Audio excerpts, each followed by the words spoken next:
नमस्कार। मैं प्रोफेसर आलोक गुप्त आज पन्ना त्रिवेदी के हिंदी कविता संग्रह पंख में बारिश पर अपने विचार रखना चाहूंगा। पन्ना त्रिवेदी गुजरात की युवा साहित्यकार हैं। कहानी, कविता, समीक्षा, अनुवाद एवं संपादन के क्षेत्र में उन्होंने अपना स्थान बनाया है। अपने समय के सवालों और समस्याओं के प्रति सजगता ने उन्हें हिंदी की ओर आकर्षित किया। पंख में बारिश हिंदी में उनका दूसरा कविता संग्रह है।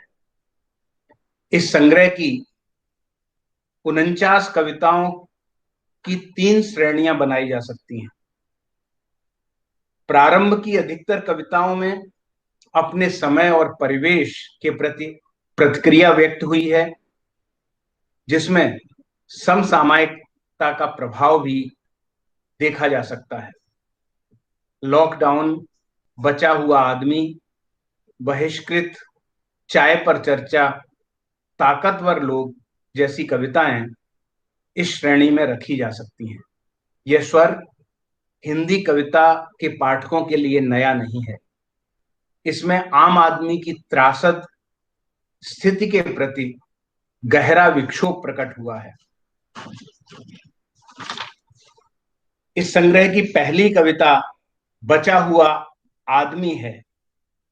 इसमें आज के समय से अवाक, डरा हुआ, बेवश मनुष्य की स्थिति को उभारा गया है।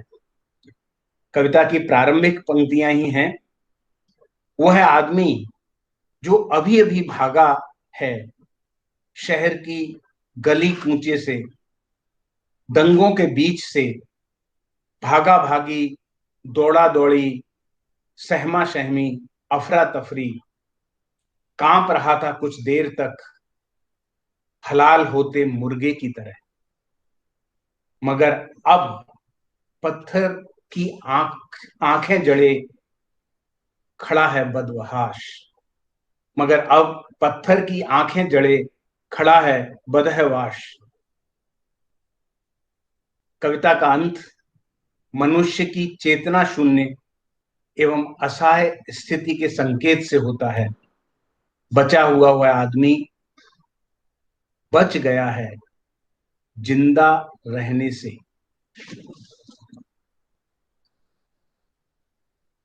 दूसरी श्रेणी स्त्री विमर्श की कविताओं की है। इनमें पन्ना त्रिवेदी की संवेदना की व्यापकता का संकेत मिलता है। उदासी, वेदना, विवशता, विक्षोभ और विद्रोह के घोल से बनी इन कविताओं में कवित्री बड़े आत्मविश्वास से अपना दृष्टिकोण रखती हैं। इनमें स्त्री के प्रति पुरुष और समाज की मानसिकता तो प्रकट हुई ही है, रिएक्ट करते हुए व्यंग की धार तीखी होती जाती है। तूतन खान की मम्मी, मोमबत्ती, अज्ञातवास, आत्मकथा, वन प्रवेश, काला समुद्र, लड़कियां, पंख में बारिश जैसी कविताएं हिंदी में अवश्य चर्चित होंगी, यह विश्वास है। स्त्री आत्मकथाओं की उपेक्षा और पुरुष मानसिकता पर कवित्री एक सवाल उठाती है। यह सवाल सामंतीय प्रवृत्ति के बुद्धिजीवी पर गहरा कटाक्ष है। औरत की आंखें और उसकी आत्मकथा पढ़ना तेज बारिश के बीच खड़े रहकर अखबार पढ़ने जितना मुश्किल है क्या? यह प्रश्न सीधे उन बुद्धिजीवियों की तरफ है जो श्री आत्मकथाओं को एक दूसरे नजर से देखना ज्यादा सुखकर मानते हैं या उन्हें लगता है। वन प्रवेश कविता जिस सच से रूबरू कराती है उसको आत्मसात करने के लिए अतिरिक्त संवेदना की आवश्यकता होगी। दाम्पत्य जीवन में 50 की उम्र पार करने के बाद अपने भीतर फैले उस जंगल में भटकने की इच्छा परिवार नामक इकाई की नींव पर चोट करती है।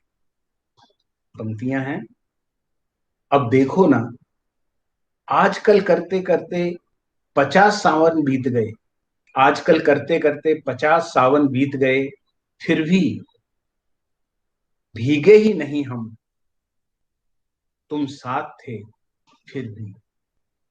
इन शब्दों पर ध्यान देना होगा कि 50 सावन बीतने के बाद साथ होते हुए भी दाम्पत्य जीवन में अगर भीगना साथ में नहीं होता तो संकेत दूसरी जगह जाता है, जिसकी ओर नहीं देखा जाता। और हमारी जो व्यवस्था है, परिवार नामक इकाई है, वो है बहुत सी समस्याओं से ग्रस्त है। इस संग्रह में वर्षों बाद गुस्ताखी, मुलाकात, लाल इश्क, सफर, गुजारिश, ऐसी प्रेम कविताएं हैं जिनमें भावावेश है। प्यार की अनुभूति के साथ इनकी परिपक्वता ध्यान आकर्षित करती है। प्रेम की अनुभूति से व्यक्तित्व में आई समृद्धि का स्वीकार इन कविताओं को विशिष्ट बनाता है। वर्षों बाद कविता की पंक्ति है, जानती हूं सूरज की आग ले आएगा साथ वो, जानती हूं सूरज की आग ले आएगा साथ वो, वक्त की जलती धूप भी लाएगा साथ वो, और फिर सुकून के लिए मेरे आंचल की करेगा चाह वो। काश बारिश की कुछ बूंदों को भी रख सकती हूं संभाल कर, जी करता है बादलों की कुर्सी पर बिठाकर कह दूं वो अल्फाज।